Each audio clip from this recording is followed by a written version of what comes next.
Hello everybody, welcome to Crafty Soup. My name is Misty. If you're new here, I am on the design team for the Counterfeit Kit Challenge, in which we do plenty of activities every month, and I will leave you links below if you don't know what those are. But this time around, we are going to be working with a sketch to create our layouts. So let's dive in. First up, I want to say that our sketch here up in the corner is by Laura Creates, and I will link you up to her Instagram account so you can check out more of her work. And the sketch goes beautifully with this sheet of pattern paper. Now, this sheet I created myself via watercoloring, and I do have a video on that if you want to check that out. It was totally based off of, copied from a 49 and Market piece of pattern paper, so know that in advance that this is not original artwork at all. But this piece of paper goes beautifully with the sketch, and so I'm going to put it to use. Now, the sketch only had one photo, and I had to go digging through my photos to match photos in a story with this piece of pattern paper, which is the reverse of how I usually work. But I'm going to go with it today, and here's what we've got going on. So I have one tall or portrait style 4x6, and then I've got this horizontal 4x6, which I'm going to cut down to make it fit all better into this, this sheet of pattern paper, and within that wreath element as a focal element there. So once I get that going on, we can move on to other areas of the layout. And this next step is how I'm going to better fit these photos within that wreath. And that is, I'm going to slice into the edge of the wreath and around some of the elements of the wreath so that I can tuck my photos under and behind. Now, you do need a craft knife and some kind of craft mat for this. I have this little one that's really old from Stampin' Up, but a magic mat from scrapbook.com could work, or a glass mat, whatever you've got that will protect your surface. Be careful with your craft knife. I am a terrible user of craft knife. I wish I had tips and tricks for you, but I just don't. I am terrible. So I cut all of that out of the video. And anything that I didn't get to work out quite well, I did go back with my scissors.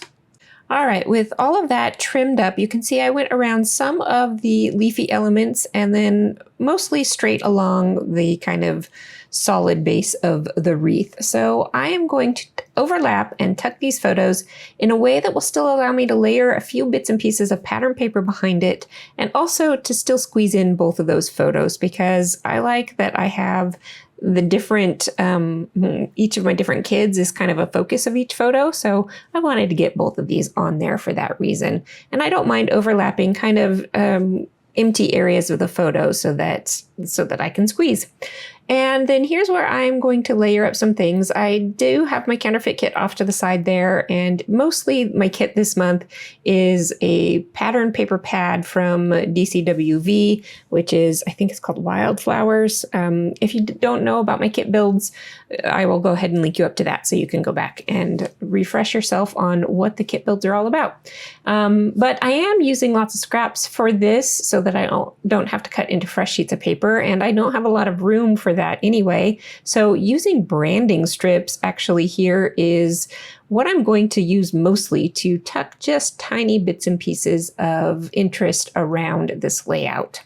And then with that done, I've got all these bits and pieces there, and I want to emphasize them just a little bit more. And I wish I had thought about doing this beforehand, but I didn't, so I am doing it after the fact. If you're going to ink the edge of your photos, just be a little bit careful, because that will stay wet longer than your paper will. And I often will put my hand down into that wet ink and then smudge it around on other areas of the paper. And even though I warned you about that at this point in the process, you'll see later that I did just that.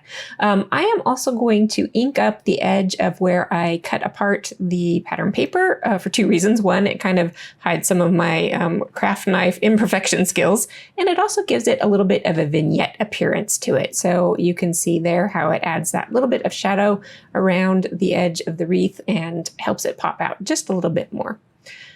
All right, I have a stack of embellishments from my counterfeit kit sitting here that I have pre-chosen from things. I die cut with a die in this set and a bunch of flowers, and I thought I was going to use the bigger flower. Oh, there was where I was trying to clean up my smudge, but I could have probably used some water to clean it off and stuff, but you know what? I'm just going to cover it up with a flower. So that's often what I do when I make smudges. I am going to layer this up with a little bit of stamping. Both the die set and the stamp are from, it's a company, hot off the press, there we go. A company I used to use a long time ago, a lot more often in the crafty world, and I don't use them as much anymore, but I still have a collection of their products, and it's nice to be able to pull them out again and get them put to use on my projects. And they still exist and they still make products. They're just not quite my style like I thought they would be in the past. At any rate, I have got 3 spots of these little floral clusters going on, and instead of popping up some kind of center in my flower, I'm going to put these little words in here, and it's just a great place to fit in an unexpected little accent to this page. And I like how the craft is noticeable enough, but not like in your face, and if the reader takes the time, can pick up a little bit of message from those simple little words there.